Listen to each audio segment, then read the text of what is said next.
The boarding gate at Dallas-Fort Worth buzzed with the usual mix of weary travelers, families juggling bags, and business professionals, clutching laptops and coffee cups. Among them, she moved with practiced ease, unnoticed by most, unremarkable to all. She wore plain jeans, scuffed boots, and a dark hoodie with the hood pulled forward, casting her face in shadow. Sunglasses concealed her eyes, though the terminal's fluorescent lights hardly required them. The disguise wasn't theatrical, it was functional. For someone who had once lived under the world's spotlight, anonymity had become her armor. She scanned the terminal out of habit. One quick sweep of faces, exits, security positions. Old instincts refused to die. It wasn't paranoia. It was conditioning. Years of survival meant she could read a room before anyone else realized there was something to read. Only after she was satisfied did she let herself breathe, slipping into the line of boarding passengers. The flight attendant at the door offered the standard smile. "Welcome aboard," she nodded politely, flashing her boarding pass. Her voice, when she spoke, was quiet and restrained. "Thank you." No one glanced twice. That was the way she liked it. Inside, she moved down the narrow aisle, ignoring the chatter of families and the rustling of overhead bins. Seat 14A waited for her window side, middle of the plane. She set her backpack beneath the seat, leaned back, and pulled her hood a little lower. The couple seated beside her exchanged a quick smile before returning to their phones. Perfect. She had no interest in small talk. The less she spoke, the less anyone noticed.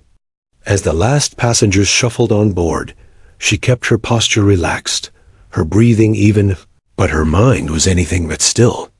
Every sound carried meaning, the groan of the luggage compartments, the clicks of seatbelts, the muffled hum of engines starting their cycle.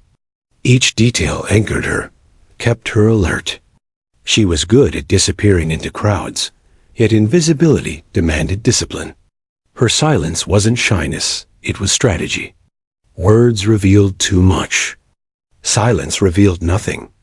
The flight attendants began their safety briefing. Passengers half listened, some scrolling phones, others dozing already. But she paid attention, as always. Not because she needed to know where the exits were. She could have found them blindfolded, but because discipline was all she had left. Discipline kept her steady, even when she had nowhere to direct it.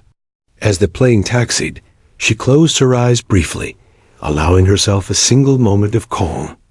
Memories stirred, uninvited. The roar of jet engines, different from the smooth hum beneath her now. The pull of G-forces against her chest. The sharp crackle of comms in her headset. And always, the call sign, Viper. Her jaw tightened. She forced the thought away.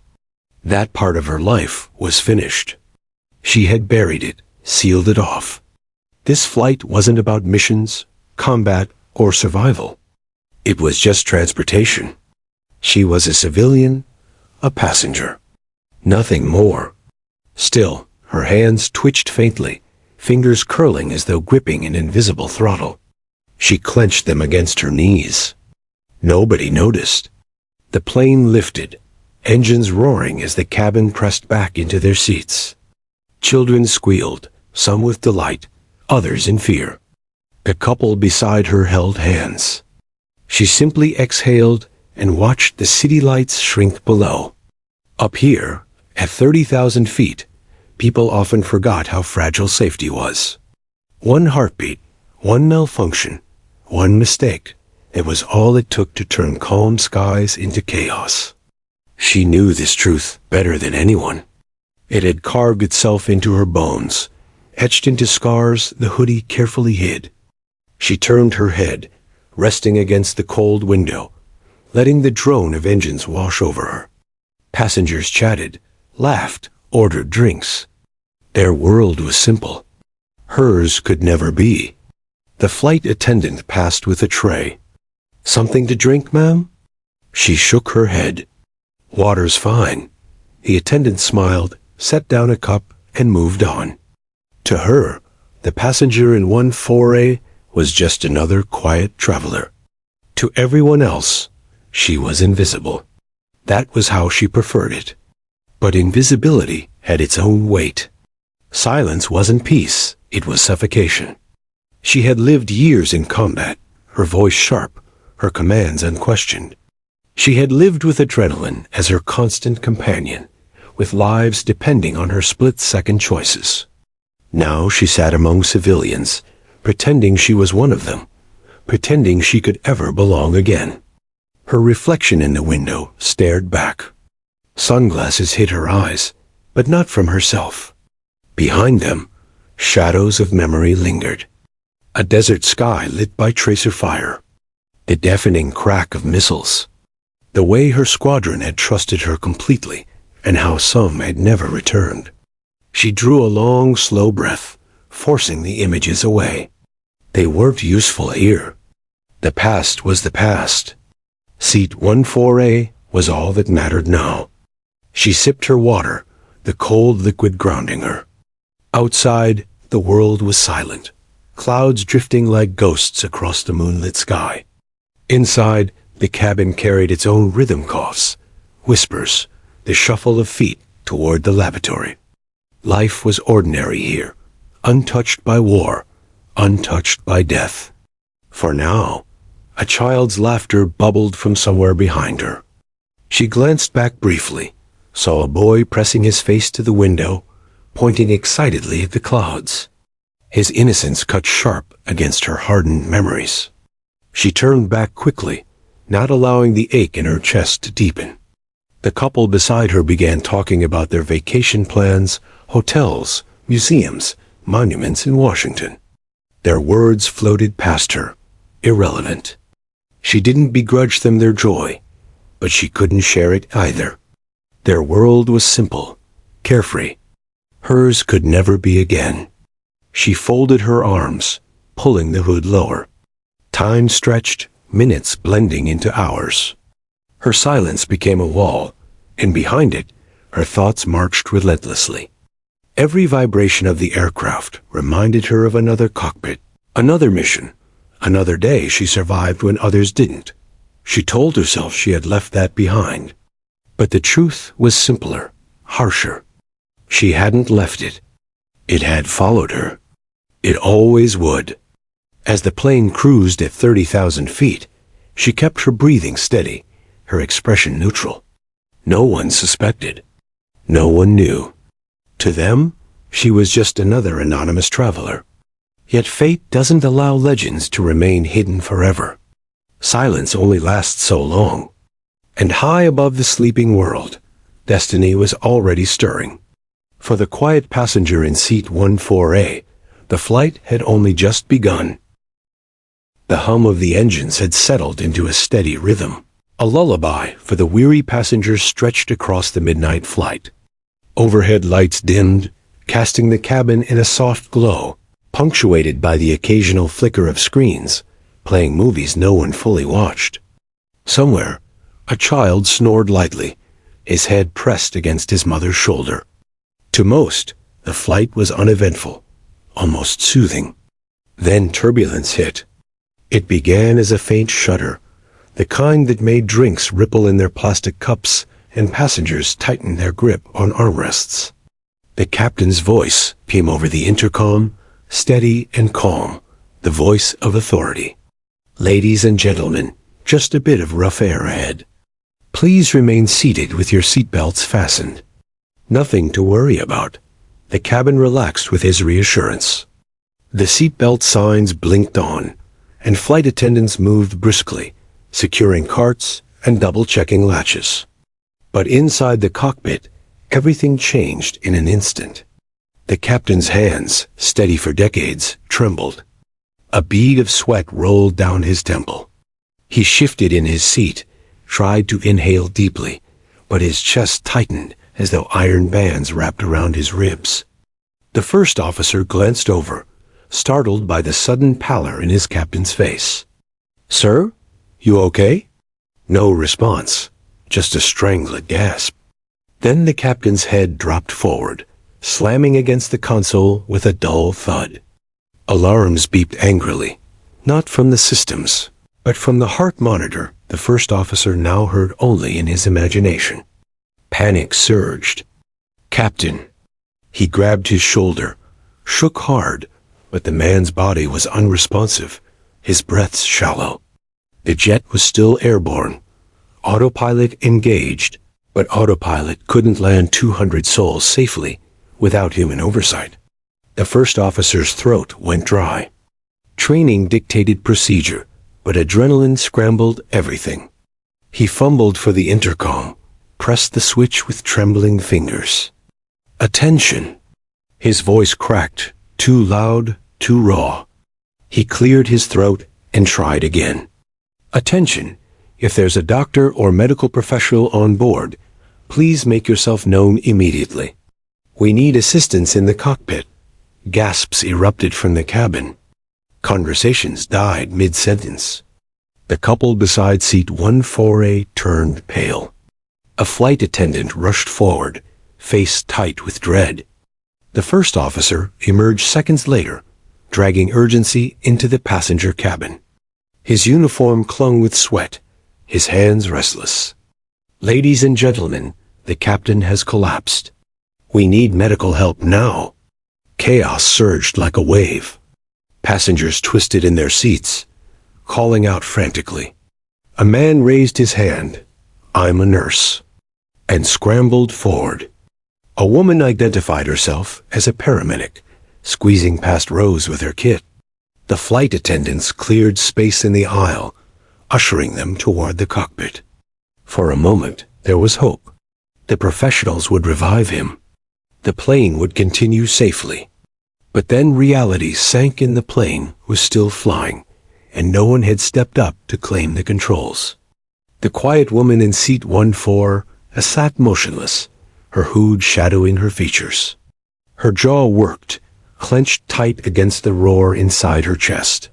She watched the panic ripple outward, children crying, passengers demanding answers, crew members struggling to keep order. Her instincts screamed at her to act. Yet she stayed seated, gripping her knees so hard her knuckles whitened. Not yet. She had promised herself she was done with this life. Done with stepping forward. Done with command. She had buried Viper for good. But the plane rocked again, dropping a few feet suddenly, and the screams that followed pierced her like shrapnel. The first officer's voice came once more over the speakers, this time stripped of authority, raw with desperation. "Is there anyone on board with flight experience? Please, if you've flown before, come to the cockpit. We need help." Silence fell. Passengers exchanged bewildered glances, eyes wide, breaths shallow. No one moved. Businessmen shook their heads helplessly. Parents clutched children tighter, and fear thickened the air like smoke. The quiet woman's heart pounded. She could hear it louder than the engines. She remembered other moments of silence, when her squadron had waited for her command before diving into fire, when hesitation had cost lives. Silence was deadly. She unbuckled her seatbelt slowly, the click deafening in her ears. The couple beside her turned, startled. She stood, her hood still drawn low, and moved into the aisle. Each step was deliberate, steady, as if she were walking back into a life she thought she had abandoned forever. Passengers parted unconsciously, their fear laced with curiosity. Who was this stranger, calm where everyone else trembled? She walked toward the cockpit with the precision of someone who had done this 1,000 times before. The first officer met her at the door, disbelief etched on his face. "Do you have flying experience?" His voice cracked with urgency. Her reply was soft but unshakable. "Yes." He blinked, skeptical. "Commercial?" She let the faintest smirk tug at the corner of her lips, though her eyes stayed cold, focused.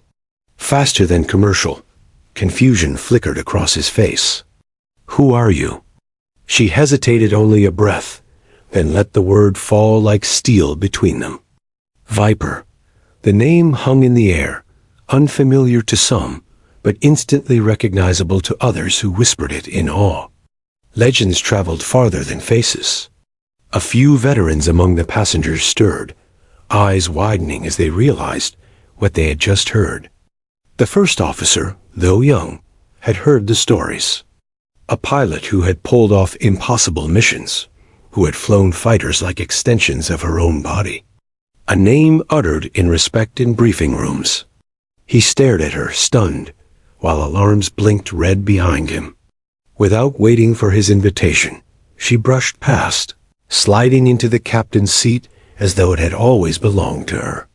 Her hands moved instinctively, checking gauges, stabilizing altitude, recentering the aircraft.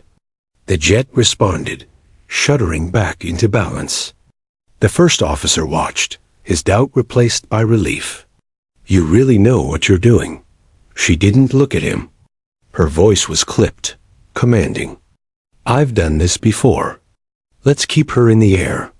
Outside the cockpit, the passengers waited, breaths caught in their throats. They didn't know who the hooded stranger was, but already the air felt different. Fear hadn't vanished, but order had returned. Someone was in control again. The woman once known only as Viper had broken her silence. And now there was no turning back.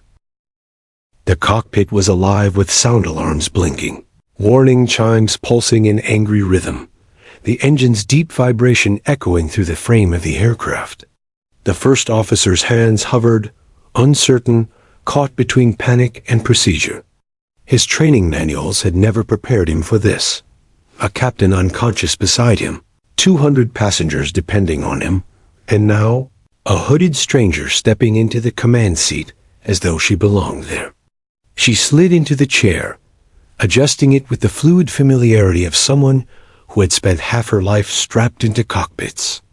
The way her hands moved firm, unhesitating, precise spoke louder than her quiet words. Altitude slipping. Stabilize.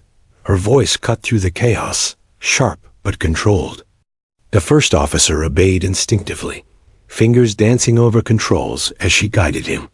The plane responded, leveling slightly, its earlier tremors easing.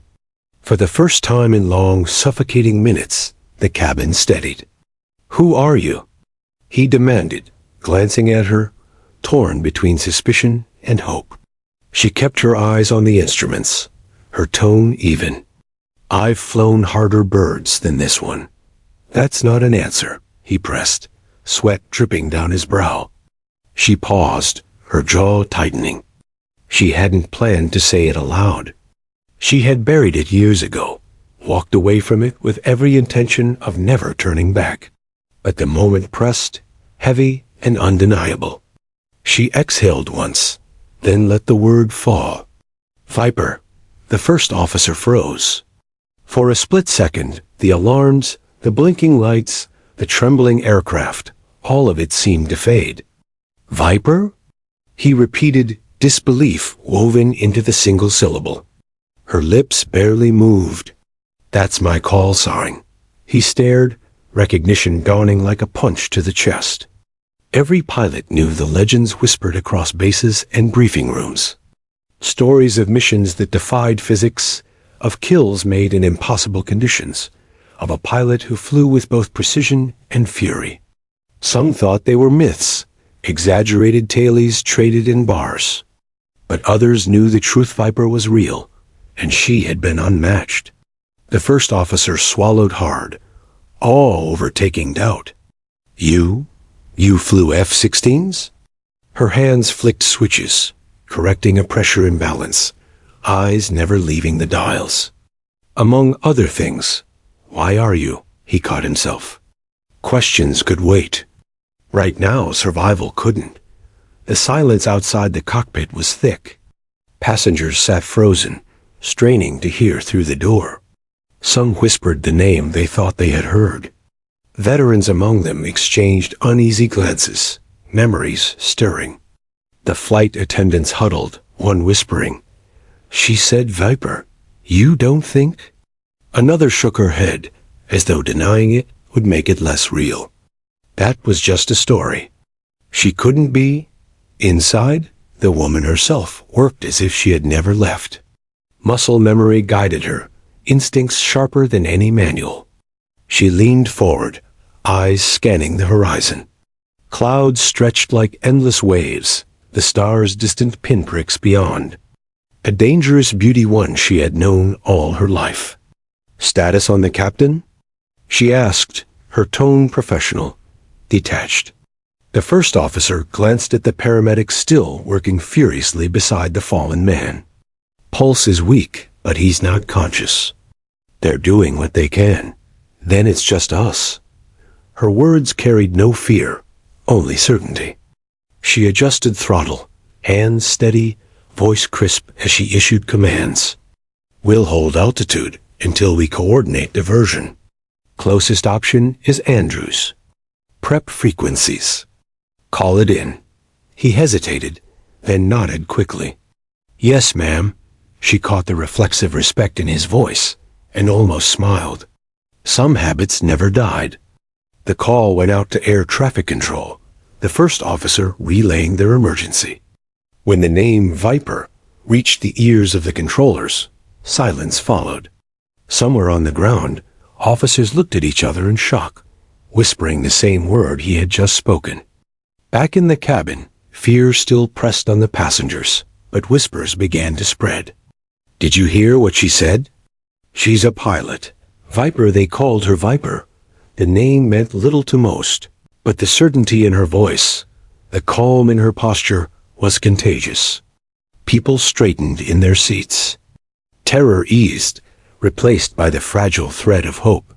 Inside, she kept her focus sharp, though part of her mind drifted. It felt strange, this chair bigger, heavier, clumsier than the machines she had once commanded. But beneath the unfamiliar weight, the principles were the same. Lift, thrust, drag, gravity, the universal laws she had mastered years ago. Her muscles remembered what her heart had tried to forget. Engines are stable. Autopilot responding, she noted, scanning. Weather ahead looks rough, but manageable. Keep her steady. The first officer nodded, his movements sure now with her guidance. You make it look easy. She allowed herself a small glance at him, her tone clipped, but not unkind. It's not. Never is. But you don't let that show. That's how people survive. He absorbed the words like scripture, nodding again, posture straightening. For the first time in years, she felt the old weight return, not the crushing guilt she carried daily, but the mantle of command. She hadn't asked for it, hadn't wanted it, but now it sat on her shoulders as naturally as breathing. And with it came the memories. A desert night, tracer rounds arcing like burning comets. A Combs channel alive with screaming calcines, some silenced mid-sentence. Her own voice, steady, commanding, even as her jet rattled under fire. Stay with me. Trust me. We're not done yet. And then the silence afterward, when some never responded. Her fingers tightened on the yoke. She blinked, forcing the ghosts back into the dark. This wasn't then. This was now. 200 lives depended on her, not memories. Contact Andrews. Tell them Viper is inbound. Her voice was firm, cutting through the first officer's awe. He hesitated. They'll know what that means. Yes, she said simply. They will. On the other end of the radio, the response was immediate. A voice clipped but reverent. Copy that. Viper, you are cleared priority approach. We're with you all the way. The first officer's eyes widened as he looked at her.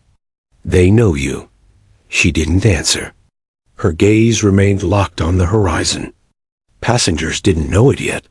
Crew members could only guess. But the truth was undeniable now. The quiet woman from seat 14A wasn't just another traveler. She was Viper, and she had returned to the sky. And the sky had never forgotten her. The plane hummed steadily now, though the tension inside it was far from calm. The first officer followed her every instruction, like a cadet under a seasoned instructor.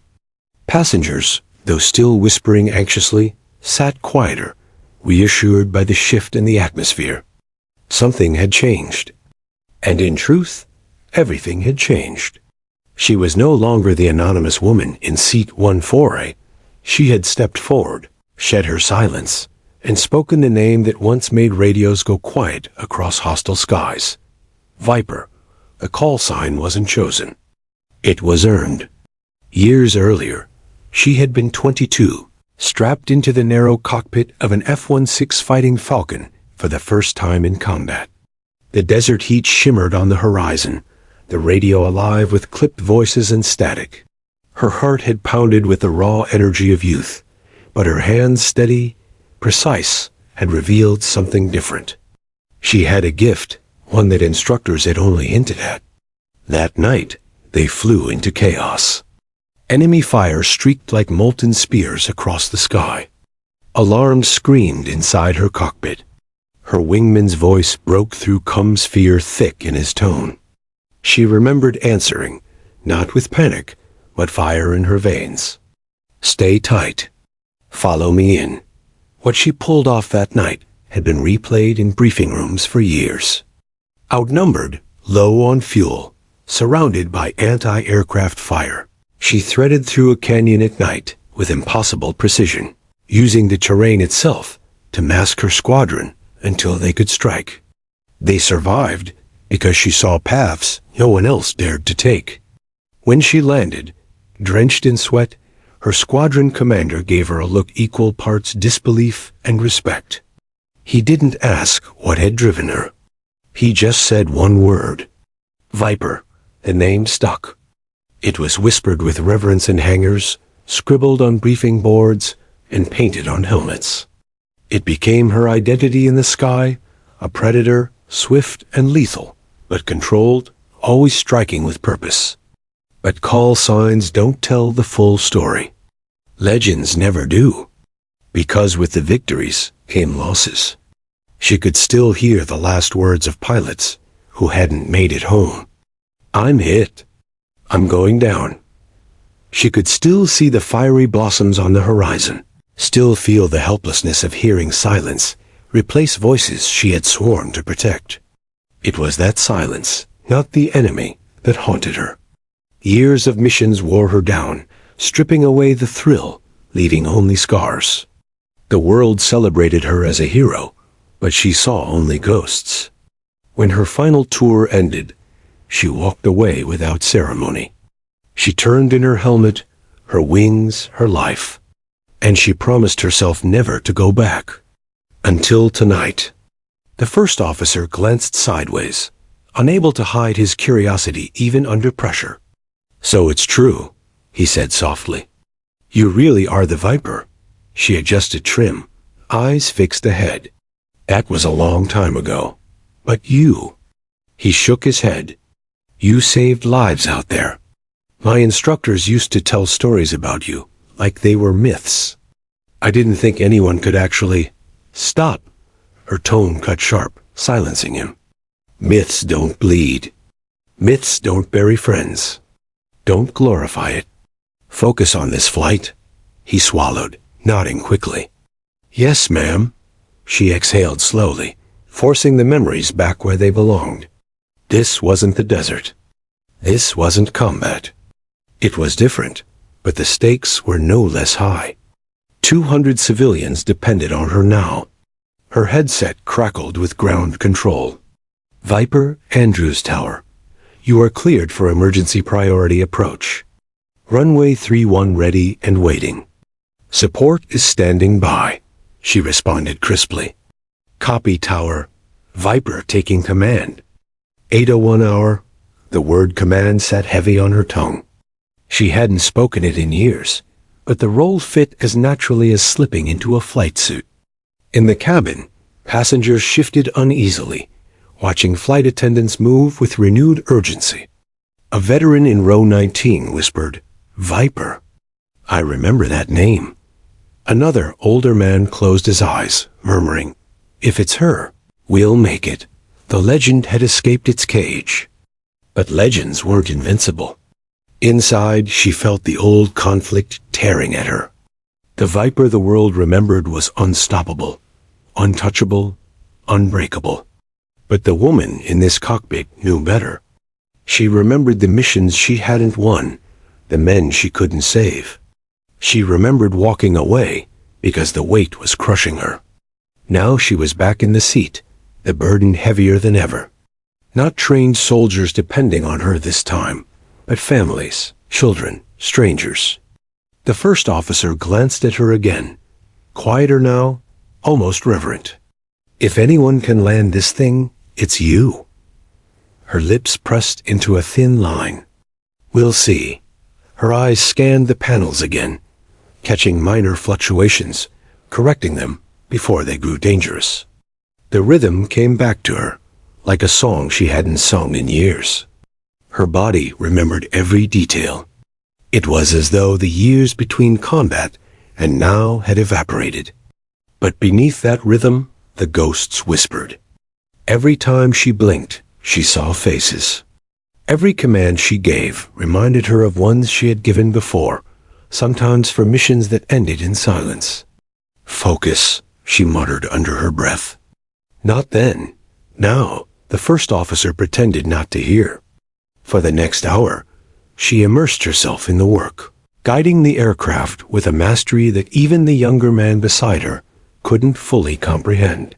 She issued instructions, corrected mistakes before they happened, and steadied the plane through pockets of turbulence. Outside, lightning flashed across the clouds, a reminder that the skies remained as dangerous as ever. Inside, though, there was control. And in that control, something stirred within her, not the thrill of battle, not the pride of legend, but the simple, grounding truth that she still had purpose. She had buried Viper, but perhaps Viper had never really died. She stole a glance at the unconscious captain.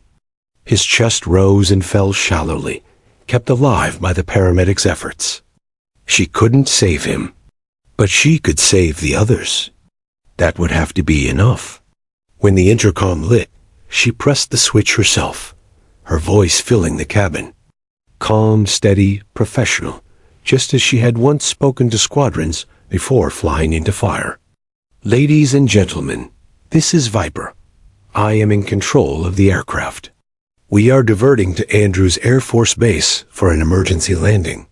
Stay calm, follow crew instructions, and we will bring you home safe."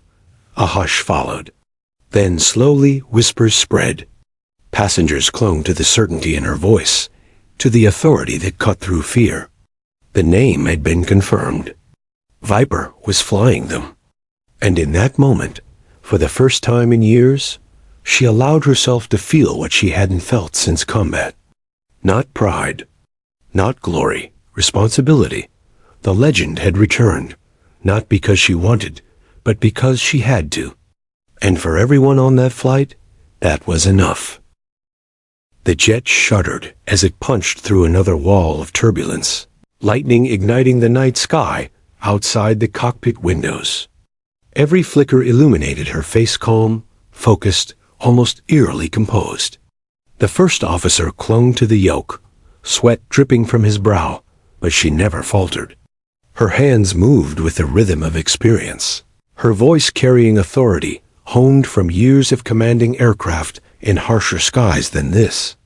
"Trim stabilized," she announced, checking the panels with razor-sharp precision. "Airspeed holding steady. Hydraulics are responding." The words weren't just technical, they were an anchor. Every syllable steadied the crew. The first officer repeated after her, absorbing her rhythm.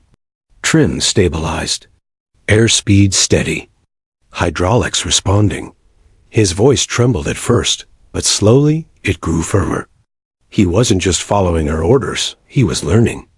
"Good," she said without looking at him. "Trust the instruments. Don't chase the turbulence. Anticipate it." Her instruction was clipped, military in its tone, and something stirred in him. He realized he wasn't just flying with a legend. He was training under one. The plane steadied again, and a ripple of relief spread through the cabin. Passengers clung to armrests, shoulders easing fractionally as the chaos softened. The storm hadn't disappeared, but for the first time since the captain collapsed, there was order. In row 22, a child peeked out from behind his mother's trembling arm. He had been crying for the past half hour, but now, wide-eyed, he whispered, "She sounds like she's not scared at all." His mother stroked his hair and forced a smile she didn't feel. "That's because she knows what she's doing." Word of the mysterious woman spread quickly through hushed voices. People repeated the name she'd spoken earlier. Some swore they had heard it before. Others dismissed it as panic-induced rumor. But as the plane cut through the storm with renewed stability, the whispers hardened into belief. Viper was flying them. And that changed everything. Back in the cockpit, her headset crackled again. Flight 237, Andrews Tower. Confirm identity of pilot in command. She pressed the switch. "This is Viper, taking over flight command. Aircraft stable, diverting for emergency landing. Estimated arrival, 45 minutes. A long silence followed on the other end. She could picture the stunned faces in the control room. Then a crisp voice answered, disbelief thinly veiled beneath the professionalism. "Copy, Viper. Emergency priority approach authorized. All support crews are ready. We'll clear runway 31. The first officer glanced at her. "They know who you are." She ignored the comment. "Check cabin pressure. Confirm landing gear indicators." He nodded quickly, snapping back into focus.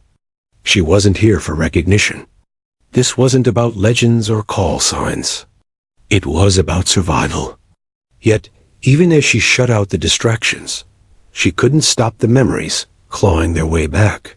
Years ago, in a storm over the Pacific, she had flown through lightning that clawed at her F-16 like a predator. The instruments had failed.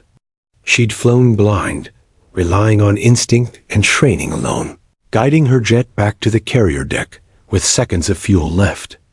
The radio chatter from that night echoed in her ears even now. Half panic, half awe as she defied odds stacked against her. Tonight felt hauntingly familiar. But this wasn't just her life on the line. This was 200 others. And that weight was far heavier than any mission she'd ever flown. Her knuckles tightened slightly on the yoke. She wouldn't let the past repeat itself. "Viper," the first officer said softly, almost as though afraid to break the fragile calm. I studied stories about you at the academy. My instructor told us about that canyon run you led in Iraq. He said you did the impossible." Her jaw clenched. "I lost 3 men that night." He blinked, taken aback. "But you saved 12 others." "That's not what I remember." Her voice was low, edged with steel. "Don't idolize me, Lieutenant. Heroes don't wake up with nightmares." The silence that followed was heavier than the storm. But she had made her point. In the cabin, passengers whispered prayers, clutched hands, and exchanged fragile smiles. Fear hadn't vanished, but it had shifted, tempered by hope. Flight attendants moved with newfound confidence, echoing her calm as they reassured those seated. The atmosphere had transformed. On the ground, Andrews Air Force Base erupted into motion. Control rooms lit with urgency, radar operators tracking the crippled passenger jet with growing astonishment. Some of the older officers recognized the name immediately. "Viper? She's supposed to be retired." Another leaned closer to the screen, shaking his head in disbelief. "If anyone can put that bird down, it's her." "Prep the field. Bring out every emergency crew we've got." The base commander, a grizzled veteran himself, spoke quietly, almost reverently. "God help those passengers. They've got the best." Inside the cockpit, she felt the weight of that faith pressing down. It wasn't welcome. It was suffocating. Legends carried expectations, and expectations got people killed. She tuned it out. Focus on the instruments. Focus on the mission. Minutes stretched into hours. Sweat trickled down the first officer's temple as he followed her every command. With each correction, each decision, he realized the gulf between them. She wasn't guessing. She wasn't hesitating. She was anticipating every shift, every gust of wind, every flicker in the gauges. "This isn't flying," he murmured without thinking. "This is something else." She gave no reply. Her silence was answer enough. The storm outside clawed at the fuselage, wind howling across the nose, but she held it steady with surgical control. Every motion was precise, every adjustment calculated. It wasn't instinct alone, it was discipline forged in war. And for the first time, the first officer allowed himself to believe they might actually survive this. In the cabin, the whispers grew into fragile conversations. Some passengers dared to joke nervously. Others spoke quietly about seeing their families again. The terror hadn't vanished, but hope had rooted itself, thin but unshakable. All because one quiet woman in a hood had revealed herself to be more than anyone imagined. The first officer finally exhaled, glancing at her again. "Viper, you're incredible." Her eyes flicked toward him, cold and sharp. "No, I'm responsible. Don't forget the difference." Outside, the runway lights of Andrews were still far away, glowing faintly in the distance. But for everyone on board, those lights had become salvation. And guiding them toward it was a woman who had once sworn never to fly again. The storm wasn't finished, and neither was she. The crackle of the headset cut through the cockpit. "Flight 237, Andrews Tower. You are cleared emergency priority. Runway 31 is lit and waiting. Emergency crews are deployed. Wind shear alert in effect. Repeat, wind shear alert." The words sank into the first officer's gut like lead. Wind shear. Sudden shifts in wind velocity, especially near the ground, were the nightmare of every pilot. Passenger jets had been ripped from the sky by invisible walls of air. He turned toward her, worry stark on his face. But Viper didn't flinch. She adjusted the controls as though the warning were routine. "Copy, Tower," she said. "Flight 237, diverting to runway 31. Advise on wind direction every 30 seconds. Her tone carried the clipped precision of someone who had faced storms far worse than this. The first officer swallowed. "Ma'am, with wind shear that bad, we might have to wave off." "Not an option," she replied coldly. "We're low on fuel." "We commit to the first attempt." Her decisiveness sent a shiver through him.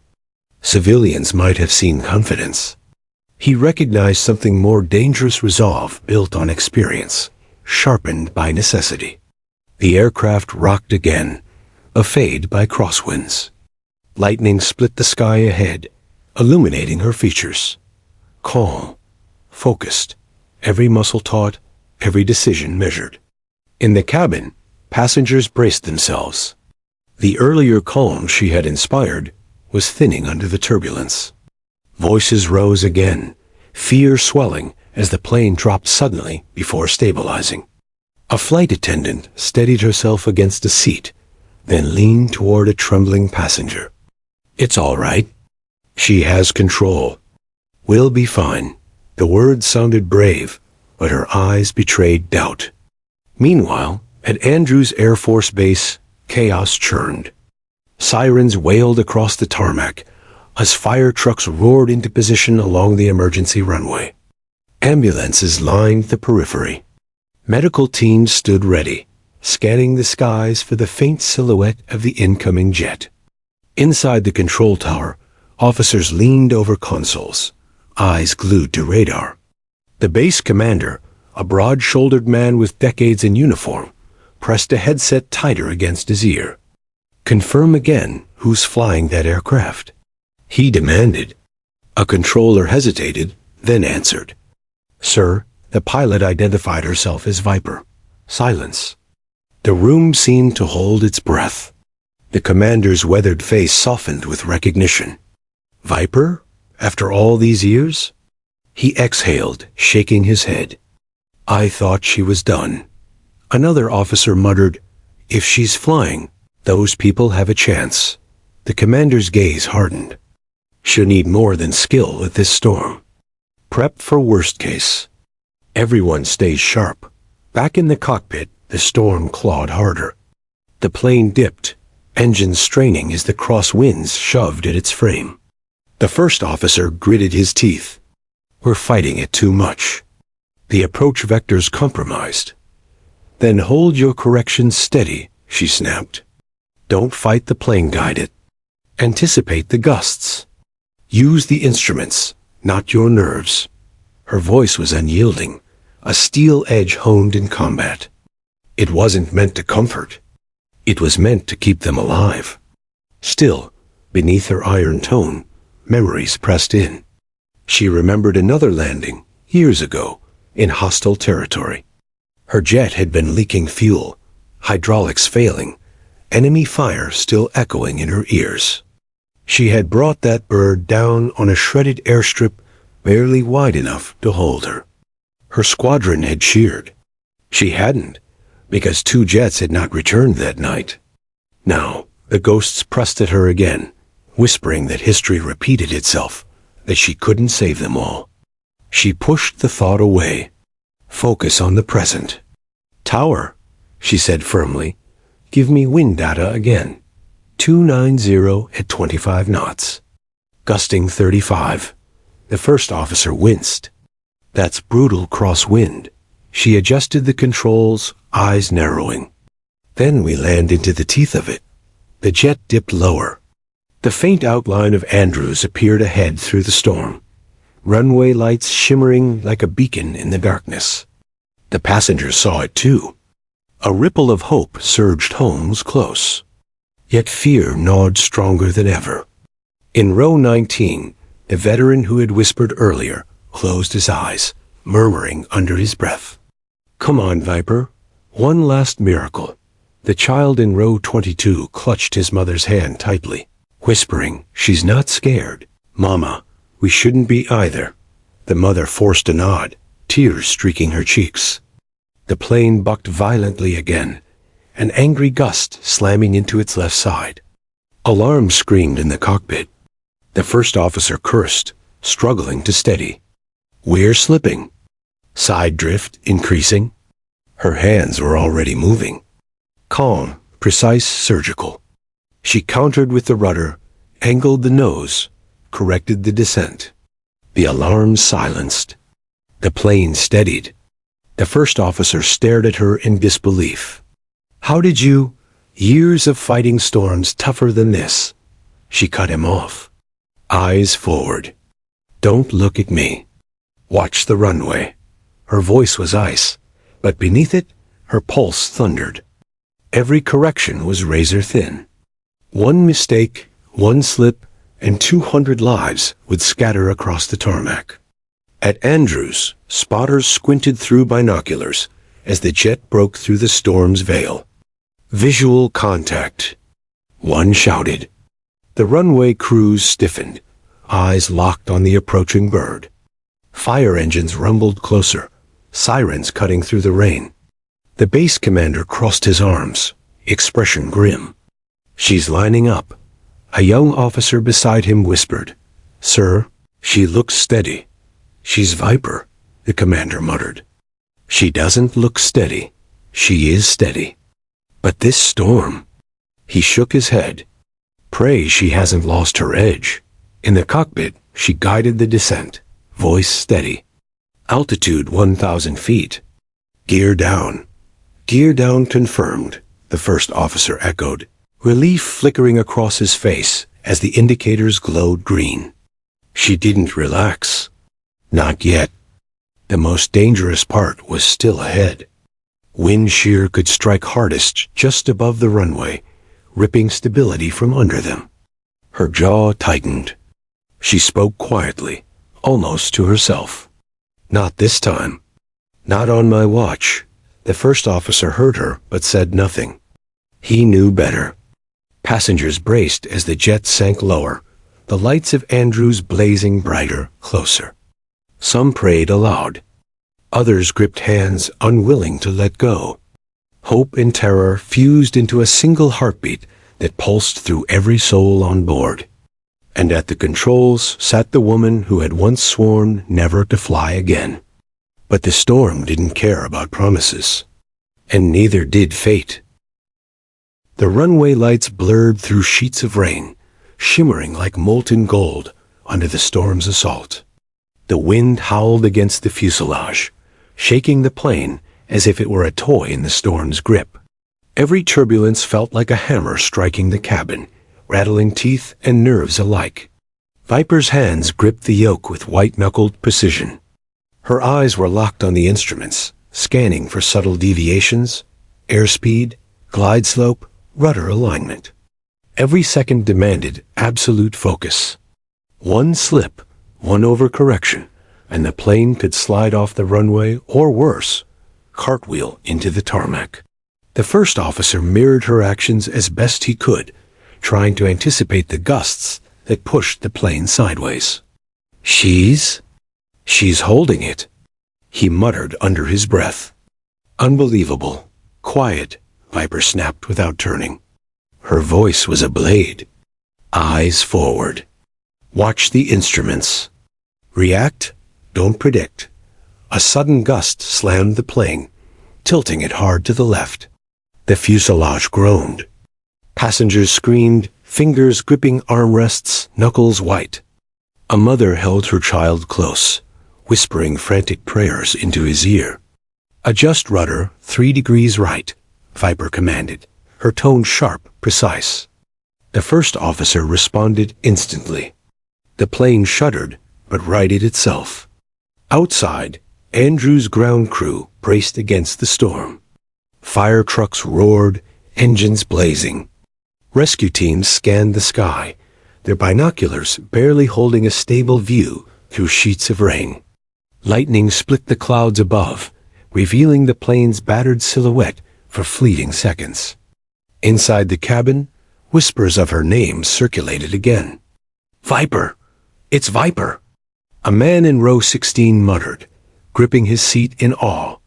Some passengers had stopped screaming entirely, holding fast to the words she had spoken hours ago. Viper's gaze flicked to the first officer. "Don't look at me. Don't hope in me. Hope in the plane, the instruments, your skills."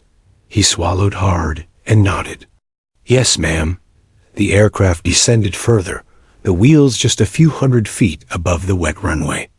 She felt the familiar knot tighten in her stomach, the same tension she had felt countless times over enemy airstrips, in storms that tried to wrench planes from her control. Her pulse hammered, not from fear, but from the weight of responsibility. Wind shear struck hard, a sudden violent gust that twisted the nose sideways. Alarms shrieked in the cockpit. Passengers were lifted slightly from their seats as the plane shuddered violently. The first officer's hands trembled on the controls. Viper's reaction was instant, precise, flawless. She countered the gust with rudder and a subtle adjustment of the throttle. The plane leveled, the threat neutralized, but the air still trembled with residual turbulence. "Eyes forward. Maintain glide slope," she ordered, voice steady, but taut with concentration. The runway approached, wet and glimmering under the lights. Emergency crews braced. Fire trucks and ambulances revved, prepared for the worst. Radar operators held their breath as the plane's descent rate stabilized. Viper's mind flickered to memory's landings under enemy fire, engines screaming with hydraulic failure, a squadron watching her every move as life and death balanced on a wire. Those nights had been brutal, merciless. But she had survived. Always survived. She exhaled once, silently channeling every lesson learned. This was different. No hostile fire, no missiles, but the stakes were the same. Lives hung in her hands. The first officer mirrored her movements, adjusting trim and flaps as she guided him. He spoke softly, almost reverently. We've got this. Keep your voice down, she snapped. Focus. The plane touched down, skidding on the wet runway as rain and wind fought against its momentum. Viper held it steady, throttle modulated, brakes primed. Sparks flew as the tires met the asphalt with a screech. The fuselage groaned under the impact, yet she held firm, letting the plane's weight and structure do its work. The first officer exhaled in relief. He didn't finish. The plane fishtailed slightly as a last violent gust struck. Passengers gasped, clinging to seats. Viper countered instantly, fine adjustments of rudder and throttle, smoothing the slide. Inch by inch, she guided the plane down the center line. Emergency crews on the ground stood ready, but they had stopped fearing the worst. Even in the storm, they knew the plane had a master at the controls. The tires screeched as she passed the halfway point of the runway. She felt every vibration, every subtle shift, every ounce of force the storm threw at the fuselage. Her hands moved almost on instinct, faster than thought, faster than panic. Finally, the aircraft straightened, rolling smoothly along the center line. The brakes engaged fully, engines throttled back, and after a tense heartbeat, the plane came to a complete stop. Silence fell over the cabin. Passengers didn't know whether to cry, cheer, or faint. Slowly, applause began, tentative at first, then building, filling the cabin with relief and awe. Some laughed, others wept, some just sat, stunned. 200 lives had survived a storm that seemed unstoppable. Viper's hands released the yoke, letting it rest. She didn't smile. Not yet. She exhaled slowly, letting the tension drain. The adrenaline was still coursing through her veins, but the danger had passed. The first officer, shaking, looked at her with disbelief and admiration. I can't believe you just did that. She didn't respond immediately. Finally, in a clipped, steady tone, she said, "Believe it. And remember what I said. It wasn't me. It was the plane, your instruments, your training. That's what kept everyone alive." Outside, emergency crews moved in. Fire trucks and ambulances lined the tarmac, guiding the plane to a safe stop. Medics checked the passengers, confirming that everyone was unharmed. The captain remained unconscious, but stable, attended by paramedics. The legend of Viper had been confirmed, but she didn't linger on it. She allowed herself only a fraction of satisfaction. A life saved, a plane landed, the storm beaten back. In the cabin, whispers and murmurs filled the air. Passengers spoke her name, a mixture of reverence and disbelief. Mothers hugged children tighter. Couples exchanged shaky smiles. Veterans and pilots in the crowd nodded in quiet respect. And in that moment, Viper allowed herself the smallest, quietest acknowledgement. She had returned, not for glory, not for recognition, but because she had to. The storm still raged around them, but inside the aircraft, calm had returned. Discipline had triumphed over chaos. Skill had triumphed over fear. And for the first time in years, she allowed herself to believe she had truly done what she was meant to do, saved lives when it mattered most. Andrews Air Force Base had witnessed a miracle, but in truth, it had been decades of training, discipline, and sheer willpower that made it possible. Viper removed her headset, letting the silence of the cockpit fill her ears. The first officer finally allowed a grin to break through. "I think we just witnessed history." She didn't answer. She simply sat, silent, the weight of what had just happened settling over her shoulders. The plane was safe, the passengers alive, the storm behind them. For now, that was enough. The legend had returned, and no one would ever doubt the name again. The storm had finally begun to ease as the plane taxied down the wet runway. Rain pelted the fuselage in steady sheets, but inside, a fragile calm had settled over the passengers and crew. 200 hearts had endured one of the most harrowing flights in memory, and now the ordeal was ending. But the adrenaline still pulsed through veins like electricity. Emergency vehicles flanked the aircraft, lights flashing red and blue, guiding it to a secure position. Paramedics prepared stretchers for the captain, who remained unconscious but stable. Passengers, though shaken, were unharmed, a miracle in itself. The cabin doors opened, releasing a gust of wind and the smell of wet tarmac. Murmurs swelled into voices, voices into applause, and applause into cheers. Many passengers were still seated, unable to believe they were alive, while others stood, clapping, hugging, and sobbing quietly. Flight attendants moved quickly, escorting passengers toward the exits. Many couldn't resist looking back at the cockpit, hoping to glimpse the woman who had saved them. But the pilot's seat was empty. The first officer stayed behind, only to coordinate with ground crews. Outside, Andrews Air Force Base had erupted into organized chaos. Officers, medics, and support teams converged around the plane, a mixture of relief, astonishment, and disbelief on their faces. Radar operators in the tower had been staring at screens in stunned silence, watching the aircraft descend with the precision of someone who had performed miracles. A young lieutenant whispered to a colleague, "Did you see her? She didn't just land it, she fought the storm like it was nothing." His friend shook his head. "That was Viper. It has to be. No one else could do that." At the tarmac, medics wheeled the captain onto a stretcher, stabilizing him for transport to the base hospital. Passengers were guided toward waiting buses, still murmuring the name she had spoken over the intercom. "Viper." One mother whispered to her child as they walked toward the bus, "She's a hero, sweetheart." "That's what heroes look like." The child, still gripping her hand, nodded solemnly. "She wasn't scared at all," he repeated, almost as if stating a fact.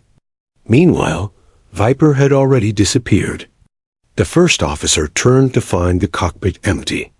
No announcement, no farewell, just the faint smell of rain and aviation fuel lingering in the cabin air. A hush fell over the ground crew, who had expected some ceremonial moment, some recognition, but there was nothing. She had acted, completed her mission, and left, as she had countless times before. The commander of the base, a man who had once trained with her in briefings and simulations, shook his head in disbelief. "She's gone?" A young officer nodded slowly. "Sir, she did exactly what she does best." Mission accomplished, no fanfare. The commander exhaled, a mix of admiration and exasperation. "Unbelievable. I've read the reports, seen the videos, but seeing her in action, it's something else entirely." Back at the buses, passengers exchanged stories in hushed tones, eyes wide with awe. Some whispered about the sudden calm she instilled, the precise authority in her voice, the absolute mastery of the aircraft through a storm that could have claimed them all. Veterans and pilots among them nodded knowingly, whispering, "That's Viper.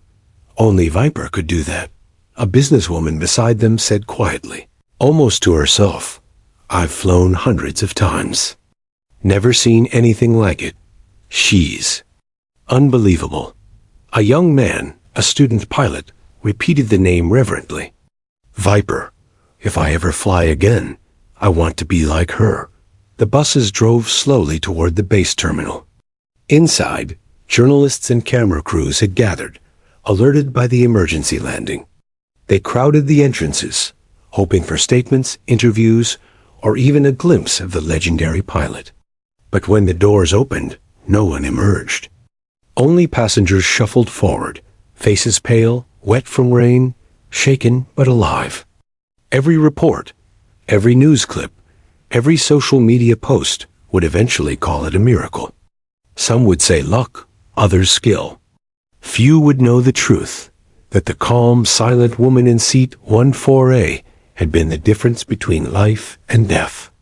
Viper, outside the chaos, had slipped through the shadows of the base, hood pulled low against the drizzle. She didn't seek recognition, didn't desire headlines or accolades. She had been called upon, she had answered, and she had left. That was enough. As she walked along the tarmac, she caught glimpses of people staring after her, some whispering her name, others shaking their heads in disbelief. None would follow, and she didn't care. She had lived her life in the shadows of legend, and she preferred it that way. Her boots hit the wet pavement in a steady rhythm. She passed fire trucks, ambulances, and waiting medics, but didn't pause. The storm behind her had not ended. Rain still fell. The wind still whispered, but it was irrelevant. Her job here was done. Inside her mind, the flight replayed itself. The captain collapsing at 30,000 feet. The first officer frozen in panic. The passenger's fear. The storm's assault. Every adjustment, every command, every split-second decision that had kept the aircraft under control. She relived the landing in sharp detail, as though etching it into memory not for pride, but for accountability. Viper exhaled, allowing herself a fraction of relief. No one had died. Every life on that flight was safe. She had completed the impossible once again. Yet, as always, she carried the weight of the ones she couldn't save, the ghosts of missions past. Those faces never left her. No heroics erased them. No applause could quiet them. She paused for a moment at the edge of the tarmac, watching the lights of Andrews glow faintly through the storm. The world might call her a legend. They might whisper her name in awe and disbelief. But she knew the truth. She was not a hero. She was a pilot. She had a job, she had a duty, and she had survived to do it again. And with that thought, she turned away. The rain fell harder, masking her footsteps as she disappeared into the night. Behind her, the plane waited, passengers safe, emergency crews buzzing with activity. News would spread fast. Headlines would call it miraculous. Pilots would analyze the flight, praising her skill. Civilians would whisper about the mysterious hero who had saved them. But Viper was gone, and the legend remained exactly as it had been meant to, untouchable, unclaimed, and silent. She walked into the shadows, carrying only the quiet satisfaction of a life's work fulfilled, and the weight of a call sign that had always been more than just a name. It was a promise, a responsibility she could never escape, and a legacy she would never fully claim. The storm had ended for now, but she had survived it, and in doing so, had reminded the world why the name Viper was feared, respected, and whispered in awe. And somewhere deep inside her, beneath the fatigue and the ghosts, she allowed herself one small thought. Perhaps she hadn't walked away from the sky after all. Perhaps the sky, and the people who relied on it, had called her back for a reason. And as she disappeared into the darkness, leaving behind only whispers and awestruck glances, one thing remained certain.